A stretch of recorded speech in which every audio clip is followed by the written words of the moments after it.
नमस्कार। आकाशवाणी जयपुर अजमेर से प्रस्तुत हैं प्रादेशिक समाचार।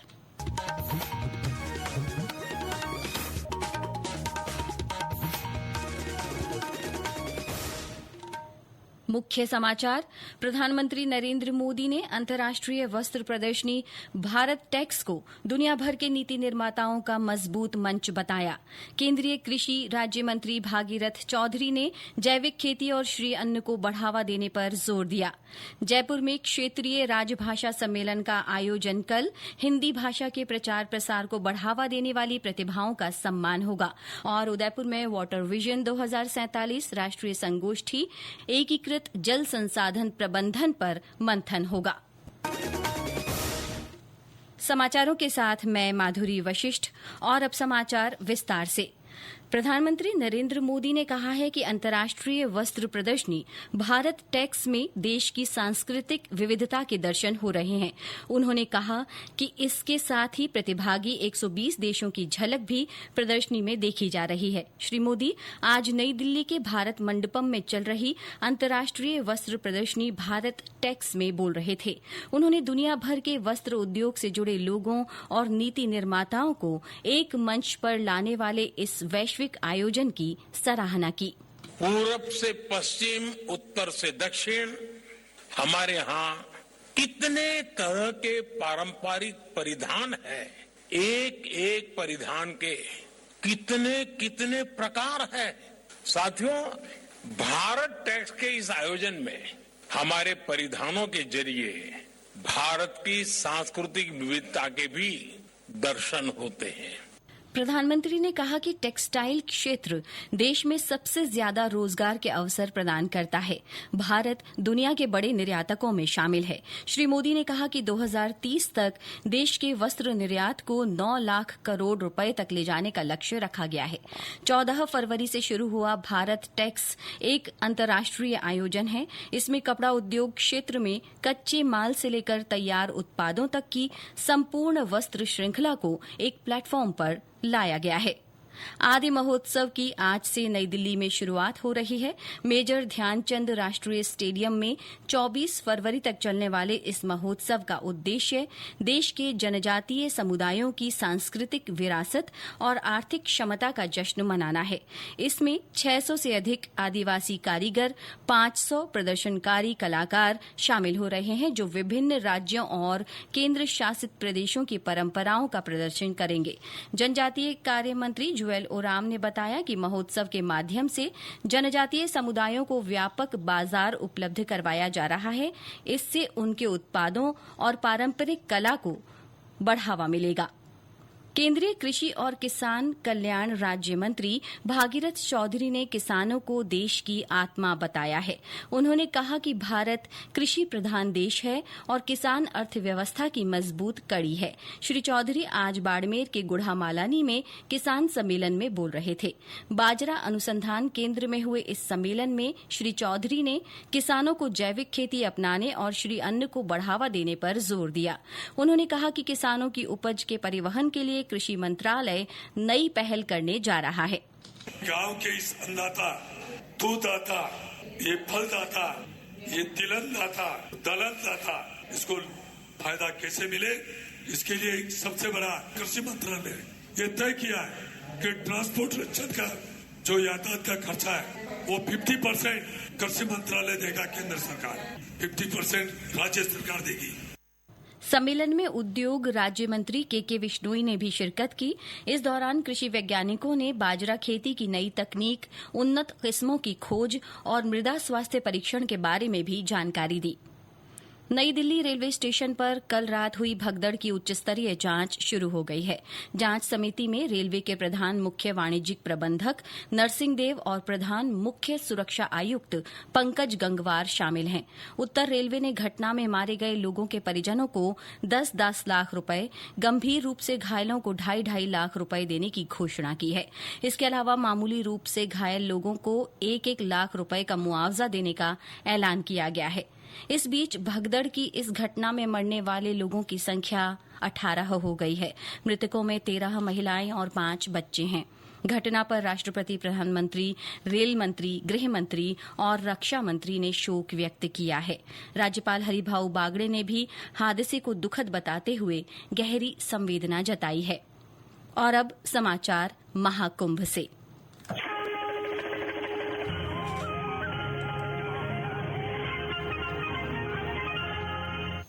प्रयागराज महाकुंभ में बड़ी संख्या में श्रद्धालुओं के पवित्र स्नान का सिलसिला जारी है।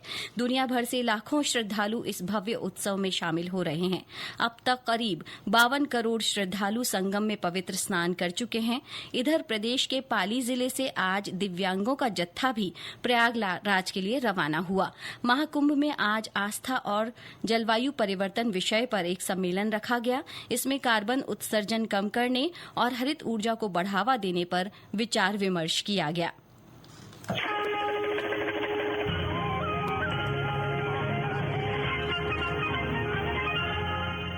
ये समाचार आकाशवाणी जयपुर अजमेर से प्रसारित किए जा रहे हैं।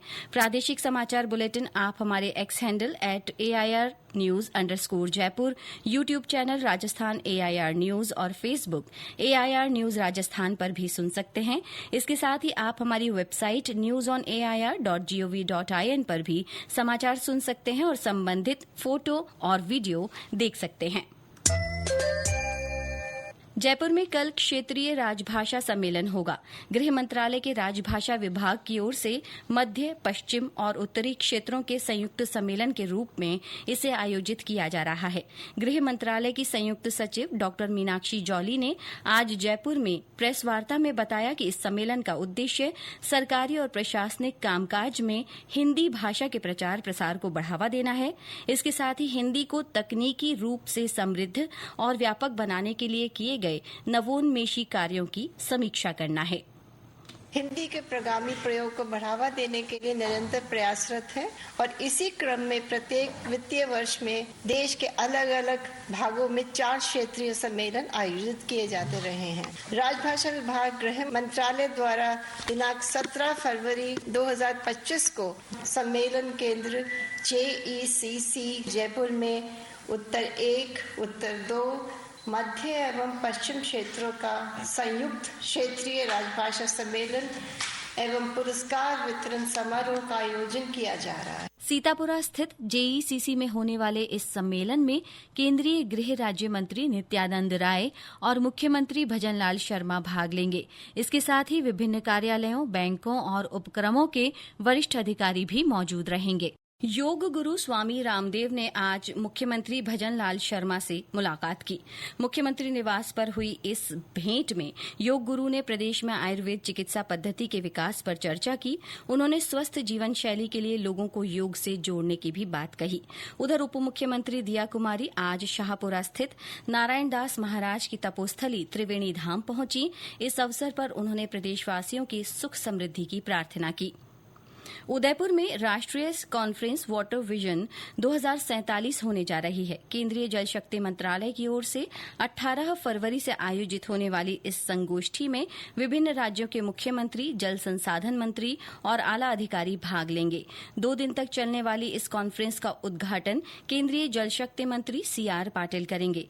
हमारे संवाददाता ने बताया कि इसमें एकीकृत जल संसाधन प्रबंधन के लिए साझा दृष्टिकोण विकसित करने पर मंथन किया जाएगा। बताया गया है कि राष्ट्रीय स्तर पर आयोजित होने वाली राष्ट्रीय वाटर विजन 2047 की इस सेमिनार में विभिन्न राज्यों के मुख्यमंत्री व जल संसाधन से जुड़े मंत्री व अधिकारीगण आगामी 22 वर्षों में जल को लेकर होने वाली चिंताओं पर मंथन करेंगे तथा वाटर लिंकिंग, रिवर लिंकिंग तथा पानी के बचाव और उसके समुचित उपयोग को लेकर एक दूसरे राज्यों की पानी की उपलब्धता विषयों पर चिंतन व मंथन करेंगे। सेमिनार के बाद वाटर विजन को लेकर आगामी 22 वर्षों का चार्टर प्लान तैयार किया जाएगा। हरीश पारीवाल, आकाशवाणी समाचार, उदयपुर।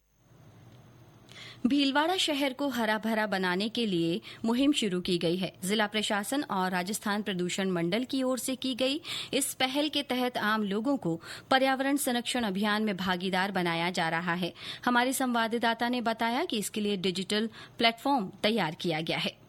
प्लेटफार्म के जरिए शहरवासी 20 फरवरी से 20 मार्च तक किस तरह पर्यावरण में सुधार किया जा सके, जिसके फोटो, वीडियो और अनुभव साझा कर सकते हैं। वहीं आम आदमी वर्तमान में बिजली की बचत के LED बल्ब, प्लास्टिक के बदले कपड़े के बैग का उपयोग, कम दूरी के लिए साइकिल का उपयोग, सौर ऊर्जा का उपयोग सहित जो भी नवाचार कर रहा है, उस नवाचार के फोटो व वीडियो इस ऐप के जरिए जिला प्रशासन को भेज सकता है। जहां पर्यावरण के क्षेत्र में बेहतर काम करने वाले और बेहतर अनुभव साझा करने वाले प्रतिभागी को मार्च माह के अंत में जिला कलेक्टर द्वारा सम्मानित किया जाएगा। सोमदत्त त्रिपाठी, आकाशवाणी समाचार, भीलवाड़ा। कोटा में सरस राज सखी मेला चल रहा है। राजस्थान ग्रामीण आजीविका विकास परिषद और ग्रामीण विकास विभाग की ओर से लगाए गए इस मेले में स्वयं सहायता समूहों की महिलाएं अपने उत्पादों का प्रदर्शन और बिक्री कर रही हैं। एक रिपोर्ट। कोटा के दशहरा मैदान में इन दिनों पारंपरिक हस्तशिल्प कलाओं के साथ भारत का लघु स्वरूप साकार होते देखा जा रहा है। मौका है सरस राजसखी मेले का। इसमें कोटा डोरिया, तांत, महेश्वरी साड़ियों, टेराकोटा आभूषण, जूट के थैले, हस्त निर्मित साबुन और कई तरह के उत्पाद लोगों को लुभा रहे हैं। खरीदारी के साथ साथ फूड फेस्टिवल में विभिन्न राज्यों के पारंपरिक और आधुनिक व्यंजनों का लुत्फ लिया जा सकता है। इसके जरिए अलग अलग स्थानों की खान पान की संस्कृति को भी जानने का अवसर मिल रहा है। सांस्कृतिक प्रस्तुतियां भी दर्शकों का मनोरंजन कर समूचे परिवेश को उत्सव का रूप दे रही हैं। समाचार कक्ष से सालिहा गाजी। प्रदेश में दिन और रात के तापमान में काफी अंतर बना हुआ है। अधिकतर स्थानों पर दिन के तापमान में बढ़ोतरी होने और तपिश रहने से गर्मी का एहसास होने लगा है। वहीं सुबह शाम हल्की ठंड का असर है। मौसम केंद्र जयपुर के अनुसार बीते 24 घंटों में ज्यादातर जगह दिन का तापमान 31 डिग्री सेल्सियस के ऊपर रिकॉर्ड हुआ। चित्तौड़गढ़ और बाड़मेर में अधिकतम तापमान 35 डिग्री सेल्सियस से अधिक मापा गया। विभाग ने कल भी तापमान में बढ़ोतरी होने और गर्मी बढ़ने की संभावना जताई है। वहीं 18 फरवरी से राज्य में नया पश्चिमी विक्षोभ के सक्रिय होने से मौसम बदल सकता है। इससे कहीं कहीं हल्की बारिश और बूंदाबांदी के आसार हैं। और अंत में मुख्य समाचार एक बार फिर। प्रधानमंत्री नरेंद्र मोदी ने अंतर्राष्ट्रीय वस्त्र प्रदर्शनी भारत टेक्स को दुनिया भर के नीति निर्माताओं का मजबूत मंच बताया। केंद्रीय कृषि राज्य मंत्री भागीरथ चौधरी ने जैविक खेती और श्री अन्न को बढ़ावा देने पर जोर दिया। जयपुर में क्षेत्रीय राजभाषा सम्मेलन का आयोजन कल। हिन्दी भाषा के प्रचार प्रसार को बढ़ावा देने वाली प्रतिभाओं का सम्मान होगा। और उदयपुर में वाटर विजन 2047 राष्ट्रीय संगोष्ठी एकीकृत जल संसाधन प्रबंधन पर मंथन होगा। इसी के साथ प्रादेशिक समाचार बुलेटिन समाप्त हुए। नमस्कार।